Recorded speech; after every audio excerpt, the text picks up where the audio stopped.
Hello सभी को जय हिंद, नमस्कार। मैं अरुण सर आप सभी का प्रयास एकेडमी कल्याणपुर कानपुर में स्वागत करता हूं। जैसा कि आपको पता है कि इतिहास के वैदिक काल से संबंधित पूर्व वैदिक काल का मैंने वीडियो अपलोड कर दिया है। उम्मीद है आप सभी को बहुत पसंद आया होगा। जिन लोगों ने ना देखा वह प्लेलिस्ट में जाकर उसे अवश्य देख लें, क्योंकि यहाँ से बहुत ही प्रश्न जो महत्वपूर्ण हैं वह बहुत ही महत्वपूर्ण प्रश्न यहाँ से बनते हैं परीक्षाओं में। तो इसलिए आप पूर्व वैदिक काल का वीडियो अवश्य देखें। और आज शुरू होता है सेकंड टॉपिक है जो है उत्तर वैदिक काल, अर्थात जो वैदिक काल है, वैदिक काल को दो भागों में विभाजित किया गया था। पूर्व वैदिक काल जिसमें 1500 बीसी से लेकर के 1000 बीसी तक के काल को पूर्व वैदिक काल के नाम से जाना जाता है, और 1000 बीसी से लेकर के 600 बीसी तक के काल को उत्तर वैदिक काल के नाम से जाना जाता है। तो उत्तर वैदिक काल से संबंधित जितने भी महत्वपूर्ण बनने वाले प्रश्न हैं उन सभी प्रश्नों को एक कहानी के रूप में संजो करके वीडियो के माध्यम से आपके सामने लेकर के आए हैं। उम्मीद है आपको पसंद आएगा। तो आइए चलते हैं अपने टॉपिक पर। तो देखते हैं उत्तर वैदिक काल। उत्तर वैदिक काल ये 1000 बीसी से लेकर के 600 बीसी तक के काल को उत्तर वैदिक काल के नाम से जाना जाता है। अब उत्तर वैदिक काल किस काल को कहा जाता है तो आपको पता है 1000 बीसी से लेकर के 600 बीसी तक के काल को उत्तर वैदिक काल के नाम से जाना जाता है। उत्तर वैदिक काल से कितने कहाँ से कौन से प्रश्न बनते हैं उनको देखते हैं। तो उनमें निम्नलिखित बिंदुओं पर ध्यान देंगे। वह कौन कौन से, जैसे राजनीतिक व्यवस्था, सामाजिक व्यवस्था, और उसके बाद में आर्थिक व्यवस्था, और लास्ट में देखेंगे धार्मिक व्यवस्था, धार्मिक जीवन से संबंधित। अर्थात इन विभिन्न चार जो मुख्य पहलू हैं, इन चार पहलुओं पर बनने वाले प्रश्न जितने भी, क्योंकि जितने भी प्रतियोगी परीक्षाओं में प्रश्न बनते हैं वह मुख्य रूप से इन चार पहलुओं से ही बनते हैं। तो उन चार पहलुओं पर एक विशेष चर्चा करेंगे और देखेंगे कहाँ से कौन सा प्रश्न बनता है। तो देखते हैं चित्रित धूसर। एक चित्रित धूसर मृदभांड की विशिष्टता पाई जाती है उत्तर वैदिक काल में। अर्थात उत्तर वैदिक काल में चित्रित धूसर मृदभांड की विशिष्टता पाई जाती है। ये चित्रित धूसर मृदभांड का मतलब यह है कि मिट्टी के जो बर्तन होते थे उन्हें मृदभांड कहा जाता था, और जो मृदभांड होते थे वह चित्रित, यानी चित्र उनके ऊपर जो छपाई होती थी वह चित्रकारी रूप में छपाई होती थी। तो ऐसे मृदभांडों की विशिष्टता जो पाई जाती है वह उत्तर वैदिक काल में पाई जाती है। और उत्तर वैदिक काल में धातुओं की खोज हुई, यानी सबसे ज़्यादा धातुओं की खोज कहाँ पर हुई तो उत्तर वैदिक काल में हुई, क्योंकि आपने देखा था पूर्व वैदिक काल में धातु की खोज देखने को नहीं मिलती, केवल एक धातु कॉपर के बारे में वहाँ पर जानकारी मिलती है। लेकिन जब उत्तर वैदिक काल की शुरुआत होती है तो उस समय विभिन्न प्रकार की धातुओं की खोज होती है, और उन सभी धातुओं में मुख्य रूप से लौह धातु होती है, अर्थात लोहा होता है। और लोह धातु इतनी ज़्यादा उपयोग में आने लगती है कि उससे कई प्रकार के कृषि यंत्र भी बनाए जाने लगते हैं, जिससे कृषि में अत्यधिक महत्वपूर्ण भूमिका निभाते हैं और कृषि में अत्यधिक फ़ायदा होने लगता है। तो फ़ायदा होने लगता है तो वहाँ पर जो कृषि, विशेष प्रकार की कृषि का कार्य शुरू हो जाता है। और अधिशेष कृषि मतलब वह कृषि होती है जिसमें कृषि करने के बाद में उसमें कुछ संग्रहित कर लिया जाता है, अर्थात रख रखाव कर लिया जाता है। कृषि से इतना उपज हो जाती है तो ऐसी उपज को अधिशेष कृषि कहते हैं। जब यानी उसमें उपयोग के बाद में आपको उससे और अधिक मात्रा में जब उपज की मात्रा अधिक हो जाती है तो ऐसी कृषि को अधिशेष कृषि के नाम से जानते हैं। तो अधिशेष कृषि की शुरुआत होती है, और जब अधिशेष कृषि की शुरुआत होती है तो वहीं पर राजनीतिक जीवन भी शुरू होता है। और जब राजनीतिक जीवन शुरू होता है तो आप जानते हैं अधिशेष जब कृषि होगी तो सामाजिक जीवन वहाँ पे अच्छा हो जाएगा। सामाजिक जीवन अच्छा होगा तो राजनीतिक जीवन की शुरुआत होगी, राजनीति शुरुआत होगी तो उसी के साथ में धार्मिक जीवन की शुरुआत होगी, और आर्थिक व्यवस्था अच्छी होगी। तो उन सभी से चार मुख्य पहलू होते हैं। प्रत्येक आपको जितने भी आप टॉपिक पढ़ेंगे उन सभी टॉपिकों में आपको चार पहलुओं पर ध्यान देना होगा, मुख्य रूप से राजनीतिक व्यवस्था पर, सामाजिक जीवन पर, आर्थिक जीवन पर और धार्मिक जीवन पर। तो विभिन्न प्रकार के धातुओं की खोज हुई, कौन कौन से, जैसे सोना जिसे हिरण्यक के नाम से जाना जाता था, त्रिपु जिसे टिन, और सीसा और लौह अयस्क, ये मुख्य रूप से इन धातुओं की खोज हुई।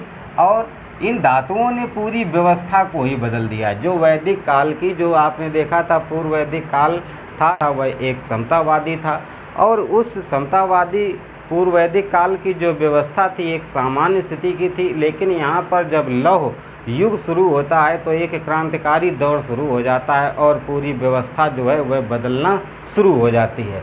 तो यहाँ पर जो धातुओं की खोज हुई, धातुओं की खोज ने पूरी व्यवस्था को ही प्रभावित कर दिया और अधिशेष कृषि का विकास हुआ। अभी बताया मैंने कि धातुओं की खोज हुई और धातुओं की खोज में मुख्य रूप से लौह की यानी लोहे की खोज हुई। लोहे से कृषि यंत्र बनाए जाने लगे। कृषि यंत्र जब बनाए जाने लगे तो कृषि उससे अच्छी होने लगी, अर्थात उपज बढ़ गई। उपज बढ़ गई तो उपज इतनी बढ़ गई कि वहाँ पर अधिशेष प्रकार की कृषि होने लगी। अधिशेष कृषि का अर्थ यहाँ पर यही है कि ऐसी कृषि जिसमें उपज यानी भोजन करने के साथ साथ अधिक मात्रा में जब अनाज उत्पन्न होने लगता है, जब अनाज की उपज होने लगती है तो उसे एकत्रित करने लगते हैं, फिर उसे हम यानी बाज़ारों में बेचने लगते हैं। तो बेचने लगते हैं तो उससे आर्थिक पक्ष मजबूत हो जाता है। जब आर्थिक पक्ष मजबूत हो जाता है तो फिर वहाँ पर एक सामाजिक जो जीवन है वह एक अच्छा जीवन व्यतीत होने लगता है और फिर उसी सामाजिक जीवन में शुरू होता है राजनीति,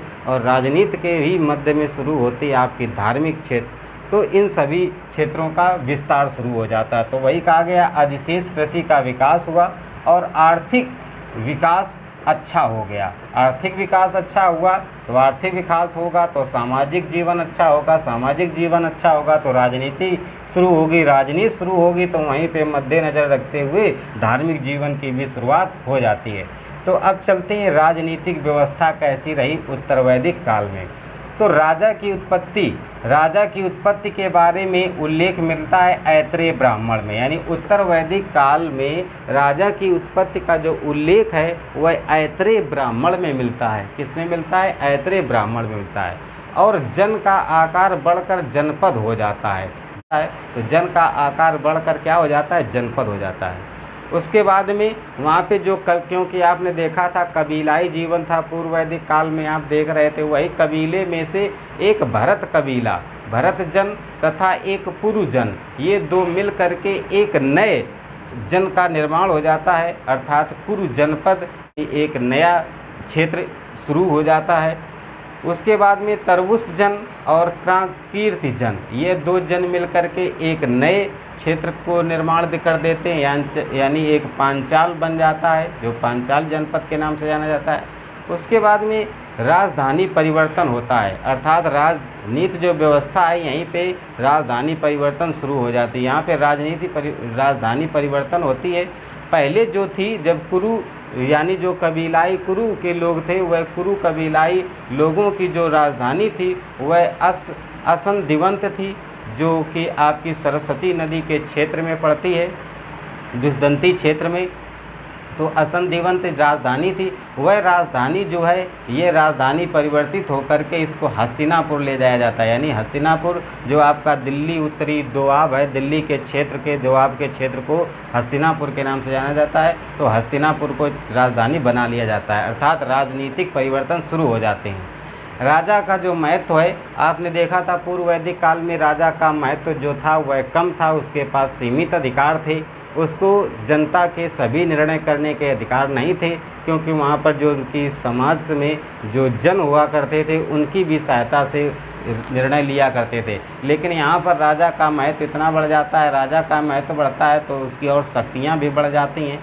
तो शक्तियाँ बढ़ जाती हैं तो यहाँ पर राजा का जो महत्व है वह अत्यधिक हो जाता है। राजा उपाधि धारण करने लगता है। यहाँ पर राजा जो है वह उपाधि धारण करने लगता है। जैसे कौन कौन सी उपाधि? जैसे स्वराट की उपाधि लेने लगते हैं, सम्राट की उपाधि लेने लगते हैं, विराट की उपाधि लेने लगते हैं, भोज की उपाधि लेने लगते हैं। ये कौन सी? ये क्षेत्रों के आधार पर विराट जो इनकी उपाधियाँ थी राजाओं की, वह क्षेत्रों के आधार पर थी। जैसे पूर्वी क्षेत्र के जो राजा हुआ करते थे वह स्वराट की, आपकी जो दिल्ली क्षेत्र का आपका आ जाता है, इस क्षेत्र के जो लोग थे वह स्वराट की उपाधि धारण करने लगे थे। और उसके बाद में जो पश्चिमी क्षेत्र था वहाँ पर सम्राट की उपाधि धारण करते थे लोग, जो राजा हुआ करते थे। उसके बाद में जो उत्तरी क्षेत्र था, उत्तरी क्षेत्रों में विराट की उपाधि धारण करने लगे थे। और जो दक्षिणी क्षेत्र था, दक्षिणी क्षेत्र में भोज की उपाधि धारण करने लगे थे, जो राजा हुआ करते थे। और राजा का पद आपने देखा था वहाँ पर पूर्व वैदिक काल में पदच्युत भी करने का भी अधिकार था सभाओं को, समितियों को। और यहाँ पर राजा का जो पद था ये वंशानुगत हो गया था, यानी अब ये पद वंश के आधार पर है, राजा का पुत्र ही राजा बनेगा, ऐसा ये जन्म यानी वंशानुगत के आधार पर यह पद हो गया था। कब? उत्तर वैदिक काल से ये शुरू होता है। राजा का महत्व बढ़ने से सभा समिति का जो महत्व था वह कैसा हो गया था? कम हो गया था। और जो विदत थी, विदत का उल्लेख ही नहीं मिलता, अर्थात विदत जो थी वह समाप्त हो चुकी थी, केवल सभा और समिति थी, और वो भी सभा समिति का जो महत्व था वह कम हो गया था, क्योंकि राजा का महत्व बढ़ गया था। और राजा के महत्व के बढ़ने के साथ साथ इनके जो अधिकारी गण थे उनकी भी संख्या बढ़ा दी जाती, अर्थात रत्नीन की संख्या बढ़ गई थी। वहाँ पे आपने देखा था राजा सहित जो रत्नीन हुआ करते थे, अधिकारियों की जो संख्या थी वह 12 थी, यहाँ पर जो हो जाती वह 17 हो जाती है। उसके बाद में कर व्यवस्था जो आपकी पूर्व वैदिक काल में थी, ये स्वेच्छा से वहाँ पर कर दिया जाता था, यानी जो सामाजिक जन लोग हुआ करते थे, जन जो होते थे वह लोग यानी स्वेच्छा से कर देने की प्रथा थी पूर्व वैदिक काल में। तो लोग जो थे, जो समाज के लोग थे वह स्वेच्छा से कर देते थे, कहाँ? पूर्व वैदिक काल में। लेकिन जब उत्तर वैदिक काल होता है तो यहाँ पर जो कर व्यवस्था थी वह स्वेच्छा से ही नहीं बल्कि अब उस पर अधिकार कर दिया गया, अर्थात उसे नियमित कर दिया गया कि स्वेच्छा आपको कर देना ही होगा। जैसे कि आपने पूर्व वैदिक काल में देखा होगा कि जो स्वेच्छा से दिया गया कर होता है उसे बलि के नाम से जाना जाता था, और यहाँ पर आपका नियमित कर हो गया। जो कर की जो मात्रा थी वह 1/16 थी, यानी 16 यानी 1/16वां भाग जो है वह राजा को कर के रूप में देना होता था। उसके बाद में सेना एवं न्याय पूर्ण स्थायी नहीं था यहाँ पे, यानी जैसे पूर्व वैदिक काल में आपने देखा था सेना रखने की जो व्यवस्था थी वह नियमित नहीं थी, और न्याय की व्यवस्था नियमित नहीं थी। राजा जो होता था अपने पुरोहित व सभाओं की सहायता से निर्णय करने का कार्य करता था, तो वह व्यवस्था उसी प्रकार की थी कि सेना नियमित नहीं थी और न्याय पूर्ण स्थायी रूप से नहीं था। अब आगे चलते हैं सामाजिक जीवन पर। तो ये देखा आपने उत्तर वैदिक काल का रहा आपका कौन सा जीवन? तो राजनीतिक जीवन। अब चलते हैं सामाजिक जीवन कैसा था। तो सामाजिक जीवन में जो उत्तर वैदिक काल था वहाँ पर समाज पितृसत्तात्मक थी। तो पितृसत्तात्मक आपने पूर्व वैदिक काल में भी देखी थी कि वहाँ पे भी कैसी थी, तो वहाँ पे भी पितृसत्तात्मक थी, अर्थात जो परिवार का मुखिया होता था वह मुखिया कौन होता था? तो वह पिता होता था। और यही आपने जब सिंधु घाटी सभ्यता पढ़ा था तो वहाँ पे मात्र सत्तात्मक देखने को मिला था। लेकिन सिंधु घाटी सभ्यता और इसको एक साथ मत जोड़िएगा, क्योंकि ये जो वर्णन किया जाता है ये आपका 1500 BC से लेकर के 600 BC तक के काल को वैदिक काल के नाम से जाना जाता है और वहाँ का वर्णन किया जाता है। जबकि आपने सिंधु घाटी सभ्यता देखा था 25 लाख BC पूर्व की बात की जा रही थी वहाँ पर। तो वहाँ पर वो बहुत अलग का काल है, वो बहुत प्राचीन था, और ये थोड़ा सा यानी उसकी अपेक्षा यहाँ पे 1500 BC की बात की जाती है। उसके बाद में जो समाज की जो व्यवस्था थी वह किस प्रकार थी? तो सबसे पहले कुल था, और कुल का अर्थ परिवार से जब कई परिवार जब मिलते थे तो ग्राम, और ग्राम से विश्व से जन, और जन से यहाँ जनपद हो गया था। जबकि वहाँ पर क्या था? तो वहाँ पे आपने देखा था प्रदेश था, प्रदेश के बाद में फिर राष्ट्र था। तो अब यहाँ पर क्या हो? यहाँ जन से जनपद हो गया था। तो ये थी व्यवस्था सामाजिक जीवन की। उसके बाद में वहाँ पर आपने देखा था कि समाज को विभाजित कर दिया गया था, लेकिन समाज का विभाजन पूर्व वैदिक काल में जन्म आधारित था, यानी जन्म के आधार पर समाज का विभाजन था।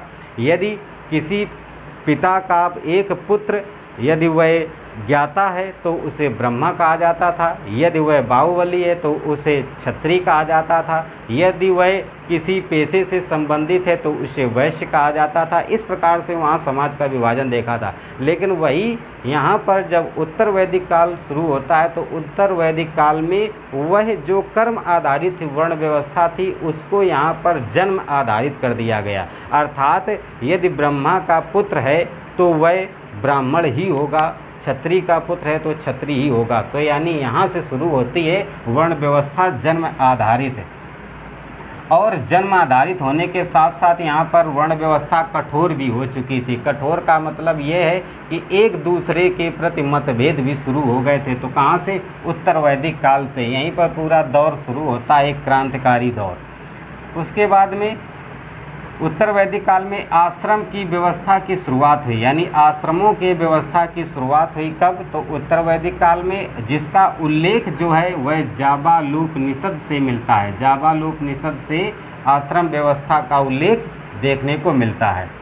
इसमें मानव जो आयु थी, यानी मनुष्य की जो आयु थी, जो जीवन काल था, उस जीवन काल को 4 भागों में उसके जीवन यापन के आधार पर, उनके कर्मों के आधार पर, यानी उस जीवन यापन में, यानी जीवन चलाते समय उनके कर्म के आधार पर उसे 4 भागों में विभाजित कर दिया था। अर्थात इसमें मानव आयु को 4 भागों में उसका जीवन यापन करना निश्चित कर दिया गया था, यानी विभाजित कर दिया गया था। कौन का?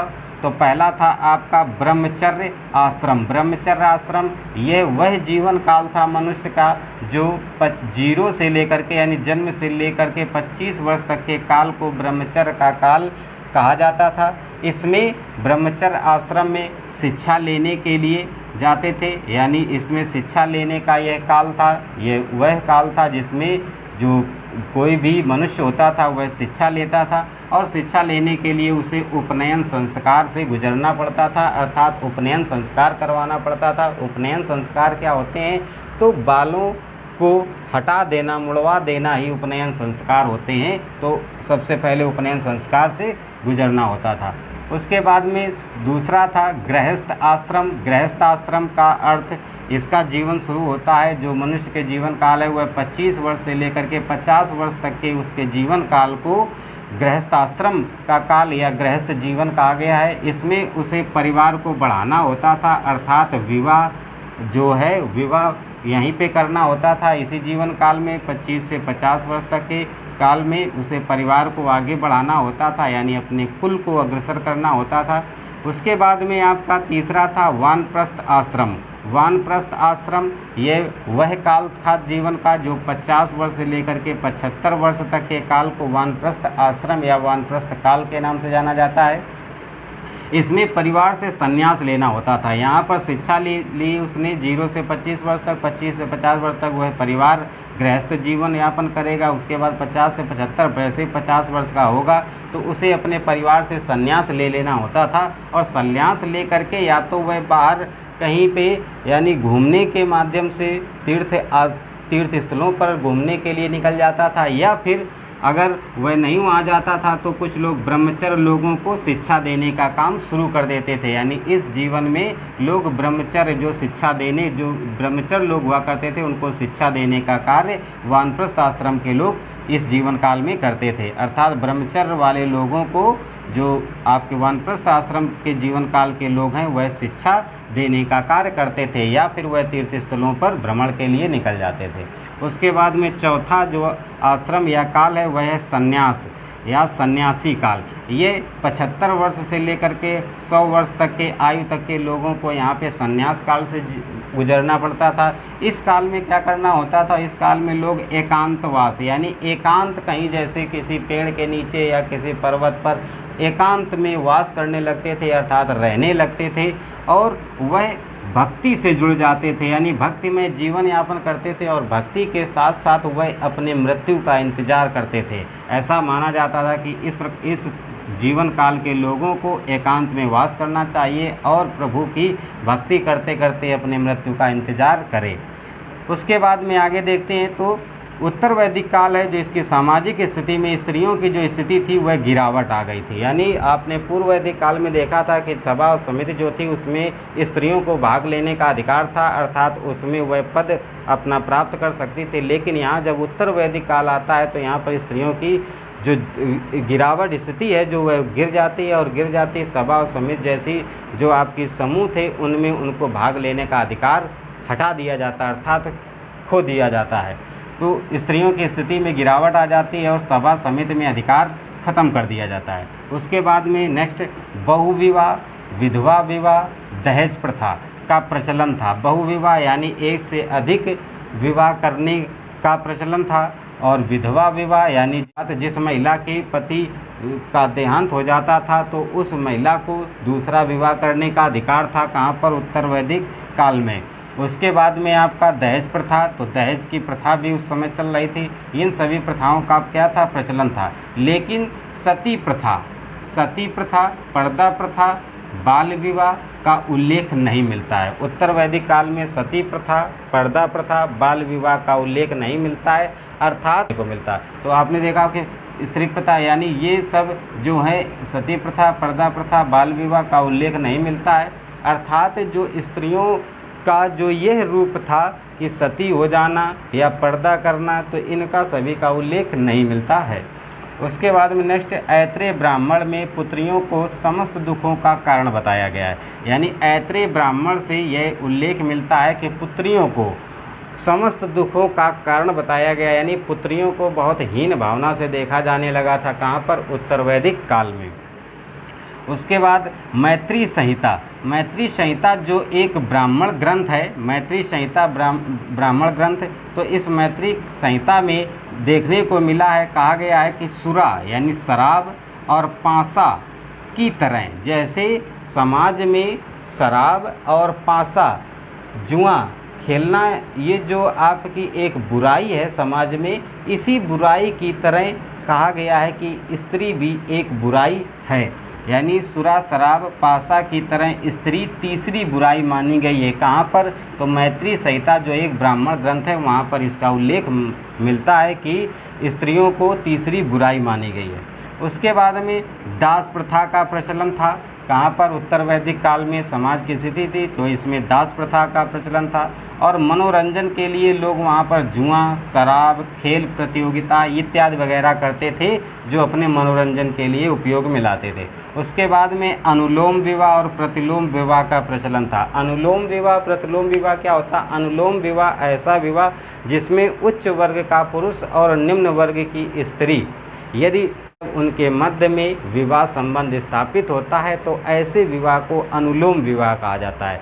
और प्रतिलोम इसका जस्ट जो अपोजिट है वह प्रतिलोम विवाह है, यानी आपका निम्न वर्ग का पुरुष और उच्च वर्ग की स्त्री के मध्य संबंध यानी विवाह संबंध स्थापित होता है, तो ऐसे विवाह को प्रतिलोम विवाह के नाम से जाना जाता है। तो इस प्रकार आपने देखा, ये रही उनकी राजनीतिक व्यवस्था, ये रही सामाजिक व्यवस्था। अब आगे जस्ट आपको नोट करके बताते हैं कि क्या उस समय रही थी आपकी आर्थिक व्यवस्था और क्या रही धार्मिक व्यवस्था।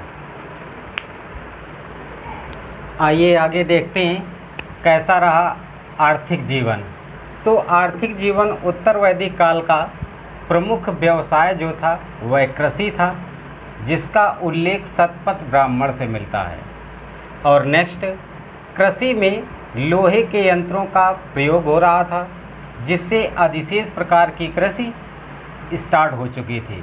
अर्थात आपने देखा कि लोहे की खोज हो चुकी थी, तो लोहे के उपकरणों को बना करके कृषि में यूज कर रहे थे, अर्थात उपयोग में ला रहे थे। और उपयोग में ला करके जो कृषि हो रही थी वह अधिशेष प्रकार की कृषि शुरू हो चुकी थी। उसके बाद में नेक्स्ट है, काठक संहिता से 24 बैलों वाले हलों को खींचने का उल्लेख मिलता है। अर्थात जो कृषि हो रही थी उसमें बैलों के द्वारा हल के रूप में खींचने का जो साक्ष्य मिलता है वह भी काठक संहिता से उल्लेख का वर्णन मिलता है। नेक्स्ट, दूसरा मुख्य जो व्यवसाय था वह पशुपालन था, और पशुपालन में भी सबसे जो मुख्य पशु था वह गाय थी। और पालतू पशु की अगर बात की जाए तो वो आप पिछले में भी पढ़ चुके हैं, क्या था? कुत्ता था। उसके बाद उद्योग एवं व्यापार के विकास की अगर बात की जाए तो उद्योग एवं जो व्यापार थे वह भी काफ़ी मात्रा में हो रहे थे, और जो उद्योग व व्यापार चल रहे थे उसमें मुद्रा का प्रचलन नहीं था। मुद्रा का प्रचलन नहीं था तो किस प्रकार का था व्यवसाय? तो वह व्यवसाय था विनिमय प्रणाली पर आधारित था, जो कि नेक्स्ट दिया गया है। व्यापार विनिमय प्रणाली द्वारा संचालित हो रहा था, अर्थात जो व्यापार किया जा रहा था उसमें किसी वस्तु के बदले में किसी वस्तु को देना, उसके बदले में किसी दूसरी वस्तु को लेना, अर्थात जो आयात और निर्यात का कार्य चल रहा था वह विनिमय प्रणाली के द्वारा चल रहा था। नेक्स्ट, फसलों में व्रीहि जो फसलें थी वह मुख्य रूप से ये प्रकार की फसलें हो रही थी। कौन सी? जैसे धान की, धान को व्रीहि के नाम से उस समय जाना जाता था। जौ की फसल हो रही थी, जौ को यव के नाम से जाना जाता था। उड़द की फसल हो रही थी जिसे माड़ के नाम से जाना जाता था। उसके बाद आपकी मूंग की फसल हो रही थी जिसे मृदक के नाम से जाना जाता था। उसके बाद गेहूं की फसल हो रही थी जिसे गोधूम के नाम से जाना जाता था। ईख की फसल अर्थात गन्ने की फसल हो रही थी जिसे इच्छू के नाम से जाना जाता था। तो ये रहा वहाँ का आर्थिक जीवन, अर्थात उत्तर वैदिक काल का यह रहा आर्थिक जीवन। तो आर्थिक जीवन काफ़ी मजबूत हो चुका था, और आप जानते हैं जब आर्थिक जीवन मजबूत होगा तो उस समय आपका सामाजिक जीवन मजबूत होगा, और जब सामाजिक जीवन मजबूत होता तो वहीं शुरू होती है राजनीति, और जब राजनीति शुरू होती तो वहीं उसी के मद्देनज़र में आपका शुरू होता है धार्मिक जीवन। तो देखते हैं धार्मिक जीवन किस प्रकार का रहा उत्तर वैदिक काल का। तो धार्मिक जीवन में वहाँ पर यानी कई देवताओं का उल्लेख मिलता है, जिसमें जो प्रमुख देवता थे वह प्रजापति देवता, उस समय के उत्तर वैदिक काल के प्रमुख देवता प्रजापति थे, जो सृजनकर्ता माने जाते थे, अर्थात जो पूरे संसार के रचयिता के नाम से जाने जाते थे, उन्हें प्रजापति देवता को जाना जाता था। नेक्स्ट आपके विष्णु को पोषण एवं रक्षक के देवता के रूप में जानते थे, और वरुण थे, वरुण को जल देवता कहते थे, और जो पूषण थे, पूषण को शूद्रों का देवता कहा जाता है। तो कई बार यह सभी आ चुके हैं, जो प्रतियोगी परीक्षाओं में प्रश्न पूछे जा चुके हैं, इसलिए यह बहुत ही इम्पोर्टेंट है, इनको ध्यान अवश्य रखें। नेक्स्ट राजसूय यज्ञ, यानी यज्ञ का भी प्रचलन हो चुका था। राजसूय यज्ञ ये कौन करवाता था? तो राजा लोग, राजा की प्रतिष्ठा हेतु, यानी कोई भी राजा राजसूय यज्ञ करवाता था, वह अपनी प्रतिष्ठा को दर्शाने के लिए, अपनी प्रतिष्ठा को दिखाने के लिए राजसूय यज्ञ करवाता था। और इस राजसूय यज्ञ का जो कार्य संपन्न करवाने का कार्य होता था वह आप पुरोहित करते थे। पुरोहित, तो इस जो पुरोहित राजसूय यज्ञ करवाता था, उस पुरोहित को 2,40,000 गायें दान में दी जाती थी, यानी 2,40,000 गायों को दान में दिया जाता था। इसके अतिरिक्त वस्त्रों का भी दिया जाता था, वस्त्र को दिया जाता था, और भोजन करवाया जाता था, आज सभी थे। नेक्स्ट आपका अश्वमेध यज्ञ का भी प्रचलन था। अश्वमेध यज्ञ क्या था? अश्वमेध यज्ञ जो था वह भी राजा ही करवाता था। यह राज्य के विस्तार के लिए अश्वमेध यज्ञ करवाता था। अश्वमेध यज्ञ में अश्व का मतलब घोड़ा, यानी घोड़े पर लिख करके एक यानी पत्रिका के रूप में लिख करके उसके ऊपर लटकाया जाता था, और उसको वह घोड़ा चलते हुए जितने राज्यों से होकर के या जहाँ जहाँ जिन जिलों से जिन राज्यों से होकर गुजरता था, वह राज्य का जो क्षेत्र होता था वह पूरा क्षेत्र राजा के अधिकार में आ जाता था, अर्थात राजा के संरक्षण में हो जाता था। तो यह यानी राज्य विस्तार के लिए अश्वमेध यज्ञ का प्रचलन था। नेक्स्ट था वाजपेयी यज्ञ। यह वाजपेयी यज्ञ जो हुआ करता था, यह राजा अपनी शक्ति प्रदर्शन के लिए करते थे, अर्थात वह ये दिखाते थे कि देखिए कि हमारे पास इतनी शक्ति है, तो अपनी शक्ति का प्रदर्शन करने के लिए आपका किया जाता था वाजपेयी यज्ञ। तो इस प्रकार से आपने देखा। अब इसके कुछ और बिंदु हैं, जैसे कि यज्ञ कर्मकांडों का महत्व अधिक बढ़ चुका था, क्योंकि आप जानते हैं कि आर्थिक स्थिति मजबूत हो चुकी थी, आर्थिक मजबूत हो चुकी थी, तो सभी प्रतिष्ठा, शक्ति प्रदर्शन, राज्य विस्तार सभी यानी सभी को महत्ता बढ़ चुकी थी। तो यहाँ पे जो आप इस धार्मिक जीवन में यज्ञ कर्मकांडों का महत्व अत्यधिक बढ़ गया था। उसके बाद में यज्ञ कर्मकांडों में बलि देने की प्रथा थी, यानी बलि देने का कार्य भी किया जाता था इन कर्मकांडों में। बलि में क्या होता था? तो अतिथियों को जो यानी जब समय ये कार्यक्रम करवाए जाते थे, उस समय जो अतिथि लोग आते थे, अतिथि को भोजन में गो मांस खाने के लिए दिया जाता था, अर्थात गाय का मांस भी सेवन करने में उस समय आ रहा था, ऐसा प्रमाण के आधार पर कहा जाता है। इसलिए इस समय को गोहंता कहा गया था, और ऐसे अतिथियों को गौहंता के नाम से जाना जाता है, क्योंकि गौ मांस को भोजन के रूप में उस समय लोग प्रयोग में लाने लगे थे। तो इसलिए काफ़ी यानी इतना चरम पर कर्मकांड बढ़ गए थे कि वहाँ पर ये सभी कुप्रथाएं शुरू हो चुकी थी। तो अब देखते हैं नोट पॉइंट, क्योंकि नोट पॉइंट से यह पता चलेगा कि उत्तर वैदिक काल में कुछ ऐसी नीतियाँ थीं और कुछ ऐसी कुरीतियाँ हो गई थी जो जन्म ले चुकी थी, जो कि समाज के लिए कहीं ना कहीं घातक सिद्ध हो रही थी। तो ऐसी कुरीतियों को हटाने के लिए कई लोगों ने प्रयास किया। कई ऐसे लोग उभर के आए समाज में जो कि उसका बहिष्कार किया। तो कुछ ऐसे समाज में लोग आए जो कि इन कुरीतियों का बहिष्कार करना शुरू किए, और वहीं से शुरू हो जाता है आपका अंत होना शुरू हो जाता है किसका? उत्तर वैदिक काल का। तो गोहंता यानी अंत में सती प्रथा, पर्दा प्रथा, बाल विवाह, गोहंता चरम पर पहुंच चुकी थी। जब यह चरम पर पहुंच चुकी थी तो समाज में कुछ वर्ग के लोग उभर कर आए और इसका बहिष्कार करना शुरू किए। तो उत्तर वैदिक काल के अंत में कर्मकांडों की प्रधानता अत्यधिक बढ़ जाने के कारण उनकी निंदा करने लगे लोग, यानी ऐसे जो कर्मकांड थे ऐसे कर्मकांडों की लोग निंदा करना शुरू किए। और निंदा करने का जो वर्णन मिलता है वह उपनिषदों में मिलता है, क्योंकि उपनिषद का निंदा के लिए उपनिषदों का निर्माण हुआ है। उसके बाद आलोचकों से समाज में दूसरे वर्ग की उत्पत्ति हुई, यानी इसके आलोचक वहाँ पे उभर करके आते हैं, तो दूसरा वर्ग बन गया जो इन जन्मी कुरीतियों को हटाने का प्रयास किया। अर्थात ये जो समाज में कुरीतियाँ उत्पन्न हो चुकी थी, इन कुरीतियों को हटाने का कार्य करने लगे कुछ वर्ग के लोग। तो नए धर्मों का जन्म हुआ, और इन्हीं यानी कुरीतियों से, क्योंकि आप जानते हैं समाज में ऐसे लोग उभर कर आए जो इसका बहिष्कार किया, और फिर उसी समाज से एक नए धर्मों का जन्म होता है। तो वह कौन कौन से धर्मों का, जैसे आप पढ़ेंगे आगे चल के, जैन धर्म और बौद्ध धर्म। जैसे जैन धर्म के संस्थापक ऋषभदेव, बौद्ध धर्म के जो बुद्ध थे वह, तो ऐसे इन धर्मों का जन्म हुआ और शुरू होता है फिर एक नया युग और नए धर्म का उत्पत्ति हो जाती है। तो इस प्रकार आपने देखा कि उत्तर वैदिक काल में मुख्य रूप से 4-5 पहलुओं पर आपने विशेष नज़र डाली, और इसमें जितने भी महत्वपूर्ण प्रश्न थे उन सभी महत्वपूर्ण प्रश्नों पर चर्चा की। उम्मीद है आप सभी को पसंद आया होगा। यदि पसंद आए तो आप चैनल से जुड़े रहें, सब्सक्राइब करें, बेल आइकन बटन दबाएं, लाइक करें, शेयर करें, कमेंट करें। सभी को जय हिंद, नमस्कार।